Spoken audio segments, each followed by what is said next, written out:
ఆంధ్రప్రదేశ్లో వాతావరణ శాఖ ఐఎండీ తాజా హెచ్చరిక ప్రకారం 6 జిల్లాలకు రెడ్ అలర్ట్ ప్రకటించబడింది. ఈ జిల్లాలు ప్రకాశం, నెల్లూరు ఎస్పీఎస్ నెల్లూరు, కడప వైఎస్ఆర్ కడప, అన్నమయ్య, తిరుపతి, చిత్తూరు. ఈ ప్రాంతాల్లో భారీ నుంచి అతి భారీ వర్షాలు విందసెంటాటమీ కంటే ఎక్కువ కురిసే అవకాశముంది.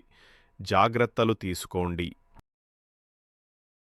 సముద్రం నడుమ ఒక చిన్న అల ఎందుకు ఆకస్మికంగా భీకరమైన చక్రవాతంగా మారుతుంది?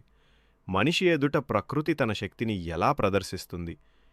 ఈ వీడియోలో మనం తుపానుల పుట్టుక రహస్యంని పూర్తిగా అర్థం చేసుకుందాం. అల్పపీడనం ఎలా ఉద్భవిస్తుంది?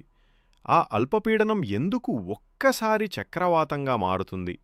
చివరికి అది ఎలా భారీ తుపానుగా మారి భూమిని తాకుతుంది అన్నది సైంటిఫిక్గా కానీ సులభంగా అర్థమయ్యే రీతిలో చూద్దాం.